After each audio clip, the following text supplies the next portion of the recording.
कहीं गई हैं, आप उन्हें छोड़िए, यहाँ कब कुछ काम उनको भी दीजिए। शंकर ने कहा बात तो सही है, पार्वती हमेशा मेरे साथ रहती है। पार्वती जी से कहा देवी गंगा ठीक कह रही है, तुम यहाँ रुक जाओ और पापियों के पाप धो, गौतम ऋषि की प्रार्थना को भावना को समझो। पार्वती कहती है जी मैं ना रह सकती तुम्हारे बगैर, मुझको तो डर लगे, मेरे को तो आदत हो गई तुम्हारी, तुम रुको तो मैं रुक जाऊं।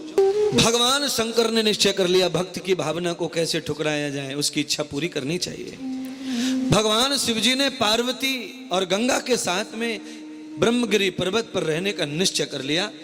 तीनों शक्तियां, तीनों देवता लिंग के रूप में स्थापित हो गए और शंकर भगवान ने उसी समय गौतम ऋषि को वरदान और आशीर्वाद दिए और अपने स्थापित लिंग का महत्व बताया।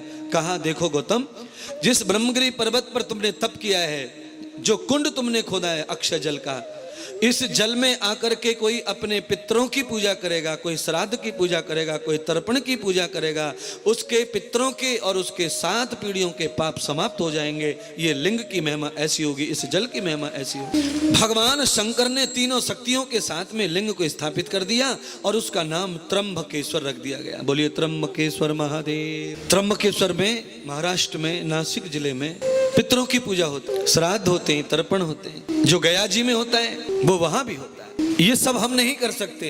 हम जम्मू में रहते हैं, कश्मीर में रहते हैं, उत्तरांचल में रहते हैं, हम हिमाचल में रहते हैं, पंजाब में रहते हैं, हम राजस्थान यूपी में रहते हैं, मध्य प्रदेश में रहते हैं, बंगाल में, बिहार में, कहीं भी रहते हैं। तो हम कैसे अपने पितरों को कैसे पोषें? कई पितर तो ऐसे मर जाते हैं जिनका बच्चा 5 साल का होता है, बाप मर गया, तो बेटे को कैसे समझे मेरे पिताजी कैसे थे, वो क्या करते थे, उनके क्या पाप थे, क्या गलतियां थी, वो कैसे समझेगा? तो हम अपने पितर का, अपने पिता का ऋण कैसे चुकाएं, उनकी मोक्ष कैसे करें, उनकी गति कैसे करें? तो कर्म सिद्धि यथा भूलम, वैसे तो वो अपने कर्मों के आधार पर ही फल पाएगा, पर अगर पुत्र पुनीत कर्म कर दे तो पुत्र के कर्म से भी पितरों का उद्धार हो जाता है, कल्याण हो जाता है। तो हम कैसे कर लें? तो यथावतम न कर्मम विभूषितम जाता। तो ये माध्यम है बहुत सुंदर आपका। आप अपने पितरों से जहां से भी हैं, कल से प्रारंभ होगा दूसरा सत्र पितृ सेवा का, पितृ पूजन का।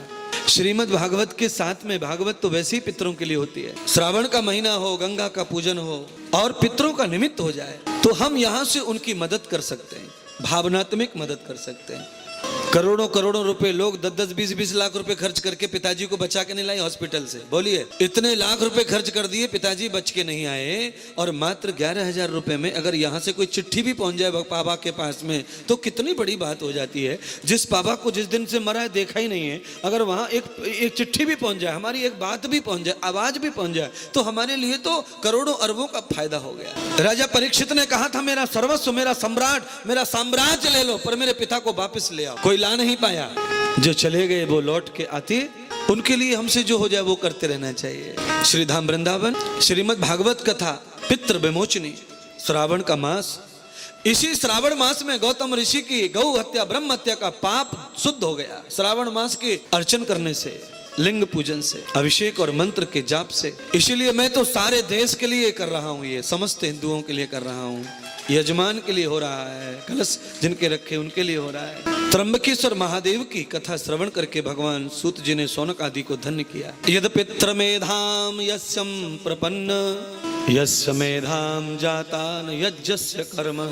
पितरों के लिए हम श्राद्ध भी करते हैं ना, तो वो भी यज्ञ हो जाता है, उससे भी यज्ञ का फल मिलता है बच्चों को।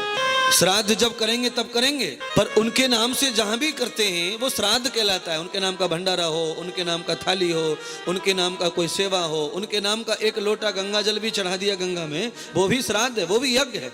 न जाने कितने रुपये, कितने पैसे हम ऐसे खर्च कर देते हैं। 4 लोग घूमने चले जाएं, पिक्चर देख लें, 10,000 रुपये टूट जाएंगे, 3 घंटे में खा पी के आ जाएंगे। तो क्यों न हम अपने धन को सही जगह लगाएं, जहां पे सत्य धर्म वैदिक परंपरा से, पाखंड से रहित होकर के पूजन किया जाता है, कर्म कांड किया जाता है। आज भगवान त्र्यंबकेश्वर का दर्शन करके शौनक आदि ऋषि कथा के माध्यम से अपने आप को धन्य महसूस करने लगे। तब भगवान श्री सूत जी ने और बचे शेष महादेव की कथाओं का वर्णन किया। काशी विश्वनाथ भगवान शिव की राजधानी का कथन किया। यधान्ते अमृतम लोक, यधान्ते अमृतम लोक पंचो वेद कृषिणां निराकार ब्रह्मं जाता शंकरं एव सर्जिता।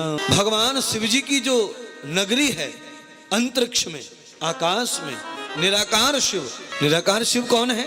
नमः शंभवा यच मयो भवा यच नमः शंकरा यच मयस्करा यच नमः शिवा यच शिवतरा यच। भगवान वेद कहते हैं जो निराकार है, जो दिखता नहीं किसी को, और उसने ही सारी सृष्टि को पंचकोशी को बसाया हुआ है। जगदम्बा भवानी की आज्ञा हुई कि दुनिया की रचना करो। ब्रह्मा विष्णु भी भगवान शिव जी ने दुनिया की रचना के लिए, दुनिया के निर्वाण के लिए, संहार के लिए, कल्याण के लिए पंचकोशी की रचना की। और उस पंचकोशी को लेके भगवान धरती के उस पवित्र स्थान पर उतर गए जहां पर संपूर्ण देवता विराजमान हैं, और वो जगह है काशी, गंगा जी, बनारस।